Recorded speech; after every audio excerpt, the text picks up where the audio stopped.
अस्पृश्यता का शाब्दिक अर्थ है न छूना। इसे सामान्य भाषा में छुआछूत की समस्या भी कहते हैं।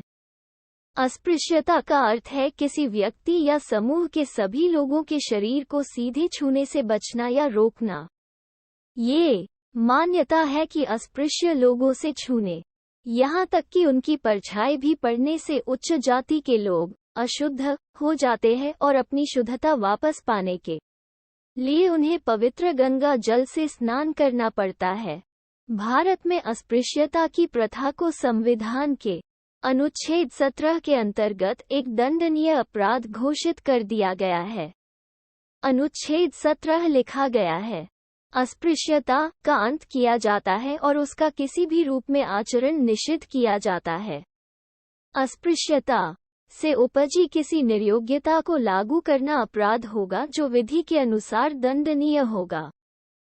संवैधानिक प्रावधानों के अतिरिक्त अस्पृश्यता के उन्मूलन के लिए कुछ विधिक प्रावधान भी किए गए हैं।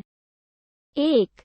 सिविल अधिकार संरक्षण अधिनियम। संसद ने अस्पृश्यता के उन्मूलन के लिए अस्पृश्यता अपराध अधिनियम 1955 पारित किया तथा 1976 में इसका संशोधन कर इसका नाम सिविल अधिकार संरक्षण अधिनियम कर दिया गया। यह अधिनियम अस्पृश्यता को एक दंडनीय अपराध के रूप में संबोधित करता है।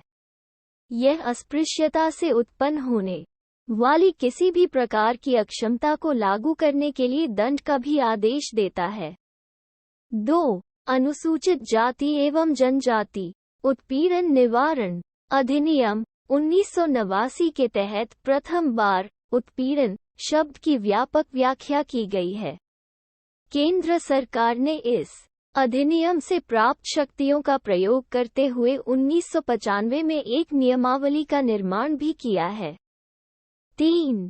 2015 में उपरोक्त अधिनियम में संशोधन के माध्यम से पुराने प्रावधानों को और अधिक सख्त कर दिया गया है। इसमें उत्पीड़न की परिभाषा में कई और कृत्यों जैसे सिर व मूंछ मुंडना, चप्पलों की माला पहनाना, जनजातीय महिलाओं को देवदासी बनाना आदि को भी शामिल किया गया है। इसमें मामलों के त्वरित निवारण के लिए विशेष अदालतों के गठन का भी प्रावधान किया गया है। अस्पृश्यता की उत्पत्ति और उसकी ऐतिहासिकता पर अब भी बहस होती है। मनु के मत में शूद्र अछूत नहीं है, जिसे भीमराव अंबेडकर ने भी स्वीकार किया है। भीमराव अंबेडकर का मानना था कि अस्पृश्यता कम से कम 400 ई से है। आज संसार के प्रत्येक क्षेत्र में, चाहे वो राजनीतिक हो अथवा आर्थिक, धार्मिक हो या सामाजिक, सर्वत्र अस्पृश्यता के दर्शन किए जा सकते हैं। अमेरिका, इंग्लैंड, जापान आदि यद्यपि वैज्ञानिक दृष्टिकोण से विकसित और संपन्न देश हैं, किंतु अस्पृश्यता के रोग में वे भी ग्रसित हैं। कृपया उद्धरण जोड़ें। अमेरिका जैसे महान राष्ट्र में काले एवं गोरे लोगों का भेदभाव आज भी बना हुआ है।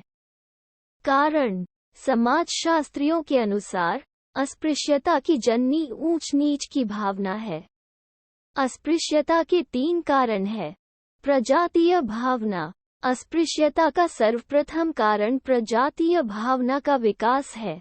कुछ प्रजातियां अपने को दूसरी प्रजातियों से श्रेष्ठ मानती हैं। अमेरिकी गोरे नीग्रो जाति के लोग को हेय मानते हैं। इसके अतिरिक्त विजेता प्रजातियां पराजित जातियों को हीन मानती है। भारत में सवर्ण जातियों द्वारा छुआछूत माना जाता था। धार्मिक भावना। धर्म में पवित्रता एवं शुद्धि का महत्वपूर्ण स्थान है, अतः निम्न व्यवसाय वालों को हीन दृष्टि से देखा जाता है। भारतीय समाज में इन्हीं कारणों से सफाई का काम करने वालों तथा कर्मचारियों आदि को अस्पृश्य समझा जाता था। सामाजिक कारण। प्रजातीय एवं धार्मिक कारणों के अतिरिक्त अस्पृश्यता के सामाजिक कारण भी हैं। समाज में प्रचलित रूढ़ियों और कुप्रथाओं के कारण भी समाज में वर्गभेद उत्पन्न होते हैं। यह वर्गभेद अस्पृश्यता के विकास में सहायक सिद्ध होते हैं। समय के परिवर्तन के साथ मनुष्यों के विचारों में भी परिवर्तन हुआ। जैसे जैसे विज्ञान की प्रगति होती गई, समाज आर्थिक रूप से विकसित होता गया।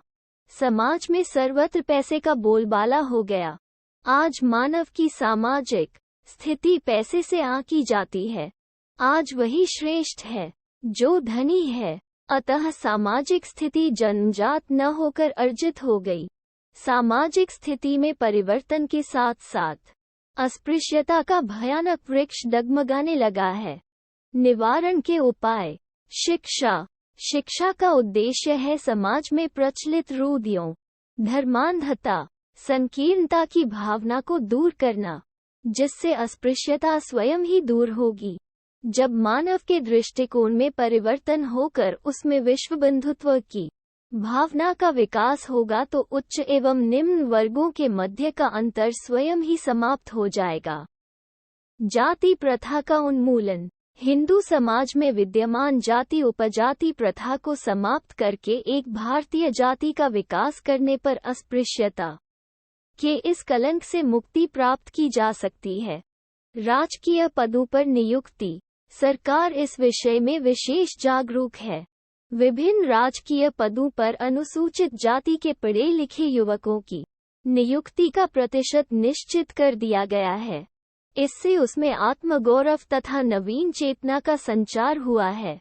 आर्थिक विकास। हरिजनों को कृषि तथा गृह उद्योग के लिए जमीन, हल, बैल आदि तथा अन्य आर्थिक मदद राज्य की ओर से मिलनी चाहिए। हरिजनों की आर्थिक दशा में सुधार के लिए सूदखोरी की रोकथाम के लिए कानून बनाने चाहिए, जिससे हरिजनों की रक्षा हो सके। समाज में अस्पृश्यता के दोषों को प्रचार द्वारा दूर करना चाहिए, जिससे अस्पृश्यों को मानवीय अधिकार प्राप्त करने में सहायता मिल सके।